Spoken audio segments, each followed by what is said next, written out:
또영주TV의 송영주 김진수입니다. 그렇습니다. 드디어 유로 2020 진출팀 24개 팀이 확정됐습니다. 이야, 너무 힘들어. 연장도 많고 승부차기도 많고. 네. 예. 아니 플레이오프에 네. 총 16팀이 참가를 해서 네. 결국 4팀이 본선 진출 확정지었거든요. 야, 이 죽음의 플레이오프에서 살아남은 4팀 뭐 헝가리, 스코틀랜드, 슬로바키아, 북마케도니아 네. 요렇게가 이제 본선 진출 확정 지으면서 본선 진출 24개 팀이 네. 확정됐습니다. 그래서 저희가 유로 2020 특집으로 유로 2000 얘기를 하려고요. 2020 아직 멀었는데 네. 특집까지 준비했는데 그것도 또 더 과거로 돌아갔어. 그렇습니다. 네. 사실 유로 네. 2020 특집을 하기에는 아직 멀었다. 물론 죽음의 조가 있습니다. 헝가리가 하필이면 프랑스, 포르투갈, 네. 독일이 있는 조로 네. 들어가는 바람에 야, 근년에 뭐 챔피언 차지했던 팀들이 다 있어요. 네. 그래서 야 이거 엄청난 대결이 펼쳐진다. 포르투갈의 호나이두, 프랑스의 음바페, 독일의 티모 베르너, 헝가리의 예, 소보스라이 이런 얘기가 있지만 네. 이거는 이제 다가왔을 때 좀 네. 더 이제 시간이 지난 다음에 유로 2020이 펼쳐지기 직전에 한번 특집으로 다루고요. 그래서 한번 저희가 생각해봤습니다. 우리 기억 속에 남는 최고의 유로 경기는 뭐였지? 그래서 김진수 기자가 당연히 유로 2000이죠. 뭐 나한테 이렇게 독박을 씌운다고? 아니 근데 클래식 경기들을 막 돌아보면은 정말 유로 2000이 많이 회자가 돼요. 이게 우리나라에 막 유럽 축구가 붐이 일어났던 시기이기도 하고 이 대회가 정경기가 중계가 됐었거든요. 맞아요. 저는 이제 이용수 교수님의 목소리로 음성으로 이제 정경기를 밤새면서 다 봤던 걸로 기억이 나는데 정말 명경기가 많아요. 이 대회는. 사실 이제 98 프랑스 월드컵 이후에 해외 축구에 대한 관심이 높아졌고 그때 유로 2000이 펼쳐졌는데 이게 매 경기 빅매치고 명승부야. 야, 한 경기도 못 놓치겠어. 어제 봤던 경기를 생각하면 야, 내일도 굉장히 재밌을 것 같은데 그래서 놓치고 싶지가 않은 그런 시기였거든요. 그때 제가 기억하는 게 조별리그에서 포르투갈 경기 보고 나서 다 모여서 학교에서 야, 포르투갈이 우승이다. 그런데 그 다음에 스페인 경기 보고 나서 야, 스페인이 우승이다. 이랬던 기억이 납니다. 그러니까 매일매일 경기 보고 나면 이 팀의 임팩트가 기억이 계속 남는 거예요. 그랬던 기억이 나네요. 진짜 그 다음날 팀이 그 전날 팀의 임팩트를 남긴 팀의 임팩트를 깔끔하게 지워버리는 매 경기 매일 그런 경기들이 이루어졌었죠. 네. 그래서 저희가 유로 2000을 경기별로 잠깐 돌아보려고 합니다. 유로 2000 모든 경기를 복귀해도 되는 경기긴 하지만은 그렇죠. 이렇게 큰 대회를 다 돌아보려면 저희가 특집 중에 특집으로 다뤄야 돼요. 근데 그만큼 관심도가 있을까? 근데 유로 2000은 정말 이야기할 것들이 너무 많아. 할 거리들이 너무 많고 그 가운데서 저희가 추천 명승부 몇 개를 또 꼽아봤습니다. 네. 그래서 A조에서 볼만한 경기 그리고 뭐 C조에서 볼만한 경기 이런 식으로 이제 나눠봤는데 A조에서는 어떤 경기를 뽑았죠? A조는 시작부터 명승부였어요. 이거 포르투갈 대 잉글랜드. 포르투갈의 3대2 대역전극이 이루어진 이 경기고 이거는 시작은 정말 잉글랜드의 흐름이었어요. 베컴, 스콜스, 맥마나만 이런 황금의 사중주 라인이 맹활약하면서 2대0으로 앞서 나갔거든요. 야, 이거 잉글랜드가 그냥 쉽게 가져가는 그림인데 라고 생각했을 때 피구에 엄청난 중거리 슛이 터지죠. 그러면서 분위기가 확 확 바뀌죠. 바뀌었죠. 그러면서 2대1이 되면서 잉글랜드가 아슬아슬한 그런 리드를 이어갔는데 포르투갈이 후반에 확 힘을 내면서 뭐 누노 고메스, 주앙 핀토 이런 선수들 연속골을 넣으면서 대반전을 일으켰고 야, 포르투갈이 일 내겠는데? 라는 생각이 들게 하는 그런 경기였죠. 포르투갈이 전통적으로 최전방에 문제가 있었잖아요. 그래서 뭐 호날두가 등장하기 전까지는 최전방에 이제 파울레타라든가 누노 고메스가 있긴 했었지만은 최전방 활약이 좀 아쉬워 이런 얘기가 있었지만 요 대회에서는 누노 고메스가 잘했다. 엄청 잘했어. 누노 고메스 어떻게 보면은 좀 무명?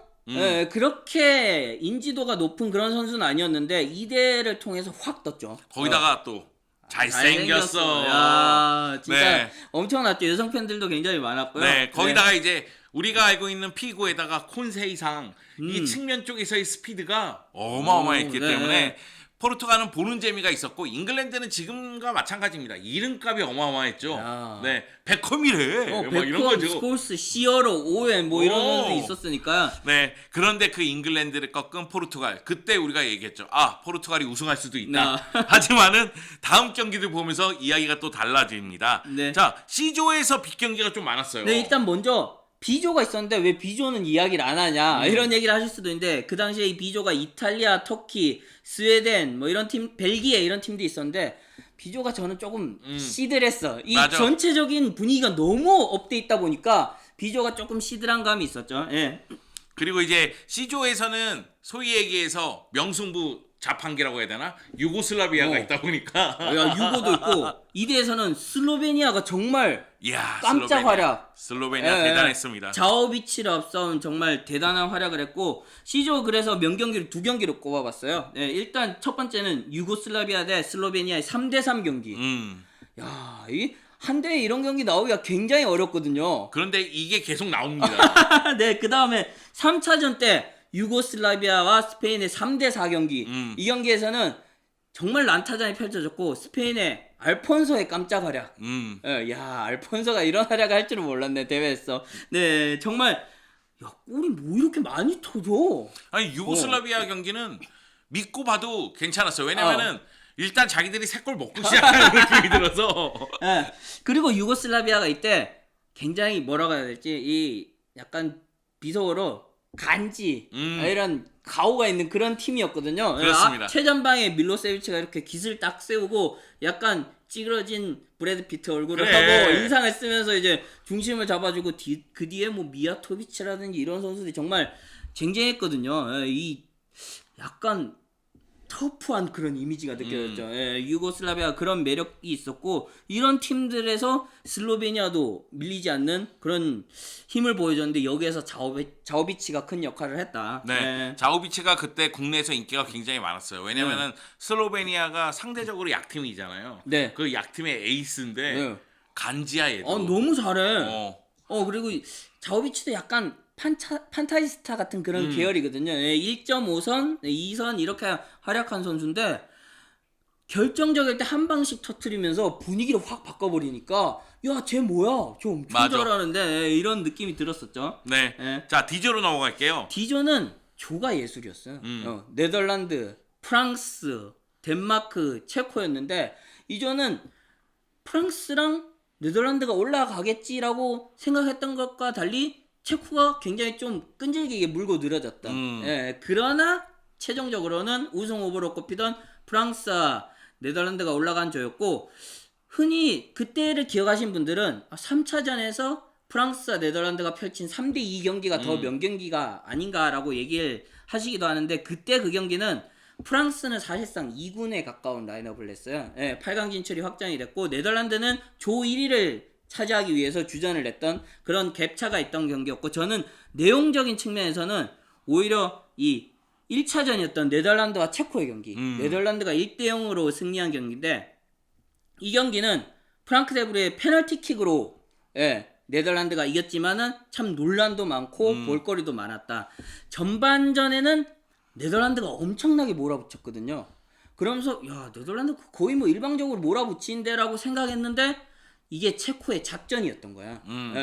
가드를 내리고 있다가 버티고 후반전에 갑자기 카운터가 엄청나게 날아오니까 네덜란드가 당황하고 흔들리는 그런 모습이 또 굉장히 흥미로웠거든요. 그때 체코도 어마어마했죠. 사실 명단 자체를 그렇죠. 보면. 네드베드, 포보르스키, 양콜로, 로스키 이런 선수들이 있었고 정말 좋은 팀이었는데 근데 거기에서 그 오베르마스와 로날드 데브르의 합작품 약간 헐리우드 액션이었어요. 근데 그때 주심이 콜리나였거든요. 외계인으로 유명했던 콜리나였는데 단호하게 페널티킥을 내주면서 네덜란드가 아슬아슬하게 겨우 이겼던 이 내용적인 측면에서는 굉장히 볼거리가 많았던 그런 명승부였죠. 네. 그리고 이제 준결승전으로 넘어가도록 하겠습니다. 준결승전에서 프랑스는 포르투갈을 만나고 이탈리아는 네덜란드를 만납니다. 8강전도 있었지만은 사실 이대는 8강전부터는 정경기가 명승부였어요. 그래요, 맞아요. 근데 상대적으로 4강 결승의 임팩트가 너무 세다 보니까 8강이 2차지는데 8강도 분명히 재밌습니다. 네, 근데 4강은 넘어가서 얘기를 드리자면은 프랑스와 포르투갈. 야, 이것도 논란거리가 참 많았어요. 예.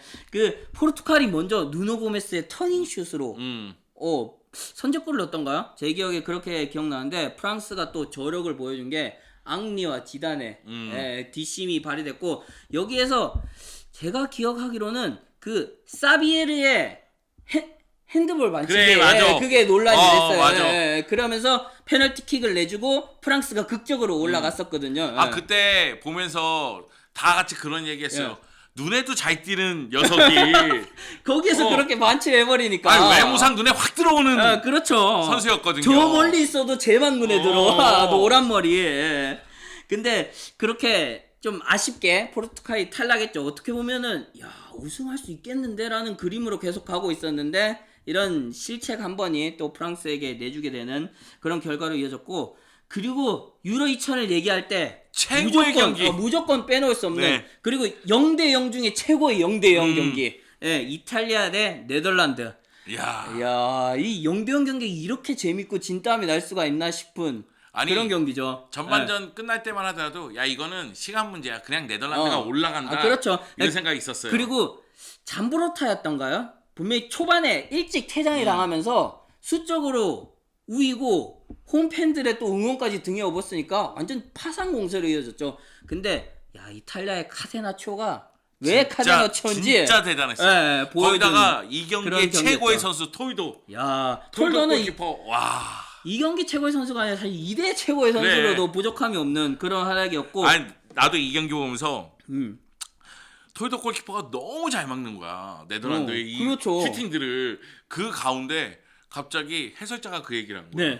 부폰이라는 골키퍼가 있는데 그 골키퍼가 이탈리아의 넘버원인데 부상으로 못 나왔죠. 부상으로 못 나왔다. 이 톨도가 어떻게 보면은 페루치, 부폰 이런 쟁쟁한 선수들이 밀려서 계속 벤치 신세였던 키퍼였거든요. 근데 너무 충격인 거야. 이렇게 잘 막는 애가 넘버 2란 말이야? 듀런이 아니야? 이런 느낌인 거지. 부폰은 얼마나 잘하는 거야? 막 이런 생각이 들 정도로 이 대회에서 토이도 골키퍼의 활약은 진짜 어마어마했습니다. 이 대회에서 볼거리들이 굉장히 많았던 게 그리고 총알탄 그 사나이 그 플라잉 더치맨 오베르마스와 전설 중에 전설 말디니의 그런 일기토도 있었고 정말 볼거리들이 많았는데 네덜란드로서는 야 이렇게 안 풀릴 수가 있나 싶을 정도로 페널티킥이 2차례나 실축이 되고 승부차기에서도 계속 실축이 나오는 그런 장면들이 나오면서 희비가 엇갈렸던 그런 경기였죠. 지금 네덜란드 대표팀 감독이죠. 프랑크 데보어.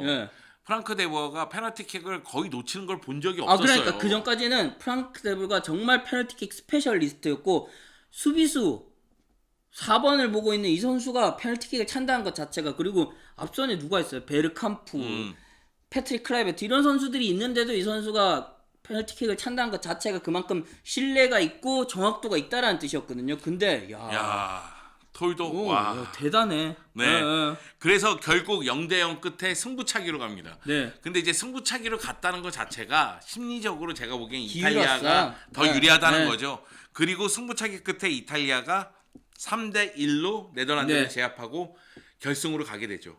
이때 페널티킥 그 장면도 정말 다 명승부였던 게 프랑크 데브루가 실축을 2번이나 한 거잖아요.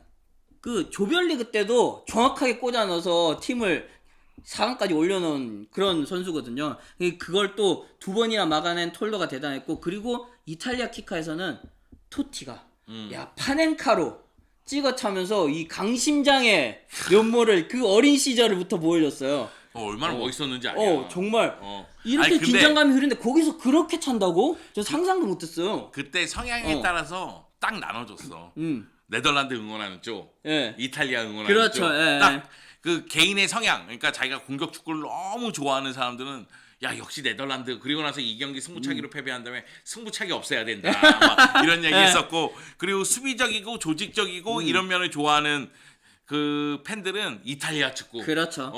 이게 축구의 묘미다 막 이런 얘기를 많이 했었죠. 그리고 이 시기에는 네덜란드도 그렇고 이탈리아도 그렇고 국내에서 팬층이 굉장히 두터운 팀이었어요. 진짜 네덜란드는 많았어요. 정말 98을 거치면서 거의 최고의 해외 국가팀이 국가팀이었거든요. 국가대표팀이었는데 거기다가 네. 2002 한일 월드컵 때 히딩크 감독이 오면서 또 네덜란드 그렇죠. 인기는 이어지지만 네. 2002 한일 월드컵 때 우리와 이탈리아가 붙고 나서 네. 네, 이탈리아에 대한 인기가 좀 많이 떨어졌죠. 아, 네, 그렇죠. 네. 네덜란드는 본선을 못 나가면서 네. 또 좀 떨어졌었고. 그래서 그 당시에 이제 네. 네덜란드 팬들이 한국 응원한다는 얘기도 있었어요. 네. 왜냐면 뭐, 우리는 본선에 못 갔는데 그런 루머는 있었죠. 히딩크 감독이 이끌고 있으니 네. 뭐 한국을 응원하겠다 이런 얘기도 있긴 야, 있었습니다만. 이런 명승부를 펼치고 올라간 프랑스랑 이탈리아는 어떤 경기를 하는 거야? 그렇지. 그런 생각이 들었죠.